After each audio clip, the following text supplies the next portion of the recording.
kapareho ng character ni Kim? Mawawala. Oo. Siguro parang para sa akin, parang noble sacrifice siya kapag ginawa mo yun, di ba? Parang feeling ko sa personality ko, gagawin ko. Dahil parang ayokong ipagkait sa kahit kaninong tao yung pakiramdam ng may nagmamahal sa kanya. Ganda! Thank you, Pao! Don, ready ka na? Kay Don Sermino, abot natin yung microphone. Neil? Certified Kim Pao to. Diyos ko, parang gabi-gabi yata. Kim Pao ang nire-report. Don, go ahead. Hindi, kasi sa isa't isa. And bakit? Anong scenario? Totoo ha. Yung totoo, hindi sa eksena sa pelikula. Kinilig. Yes, kinilig. Binigyan niya akong tinapay kanina. Yes, tinapay lang pala. Mahina si ate ko. Mahinang nila lang siya. Pero dinala niya akong pasalubong Okay. kanina. After showtime. From? From, wag na. Julie Bake Shop kasi ako. yung mga nasa office sa Star, binigyan ko rin kasi. Oo, lahat Nag-react kami rin sila. binigyan. Yun lang. Ayun, at least, Hindi sa ihi kinilig. dahil yung si Kim yung personality niya, imagine, pasalubong lang talagang kinikilig na. Ikaw naman, Paolo. Sa- Nonchalant Kim.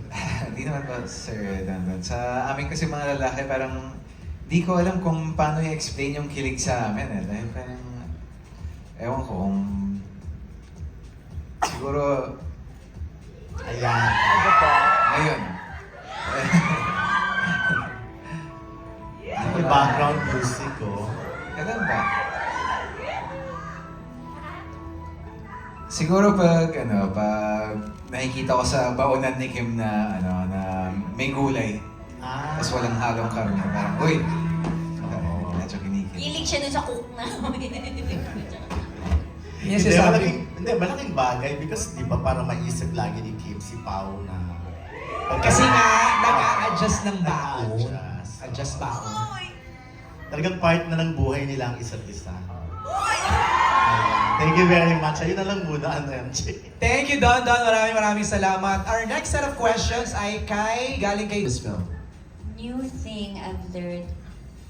Actually, si Pao, pag makatrabaho mo siya, ang dami mong matututunan. Lahat kami, talaga, parang iba yung atake niya every project.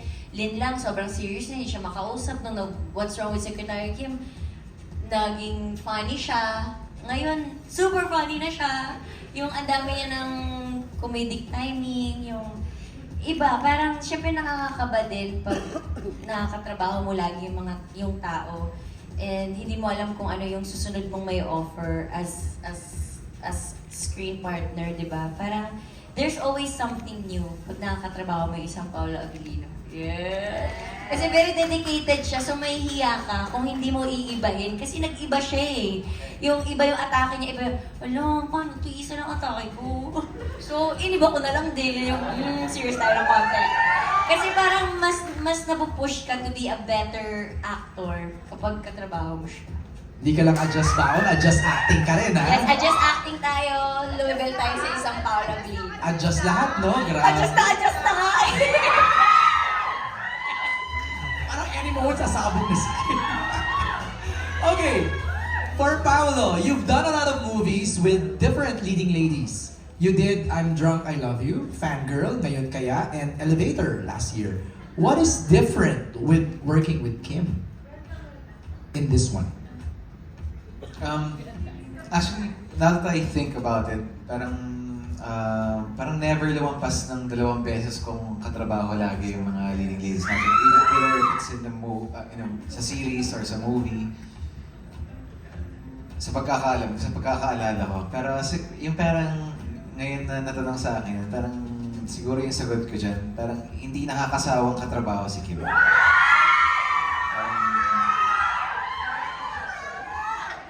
Nag-a-adjust kasi ako eh. Nag-adjust yung acting Bigyan ko na niya. iba-ibang flavor. Yung ulam niya, may gulay na. so, yan. Parang hindi siya nakakasawang katrabaho. Pero Pao ha, I I know sometimes it's like management's decision when they offer you projects that say to work with Kim. This is the third time. Meron pa rin yung element ng personal decision. So somehow, you decided to work with Kim 3 times. Tama naman. Di ba? Dahil, Is there something special why it's always Kim? maraming rason eh. Well, hindi pa kami nakakapag-pelikula together.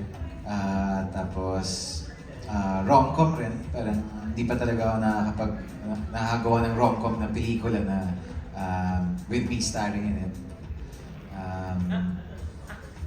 Tapos, yun. Siguro. Tsaka si Kim. Si Kim naman yan eh. Madali siyang katrabahoan. Parang exciting rin naman yung concept. Tapos, nalaman ko si Direk Chad ulit. Tapos, storya ni Prime.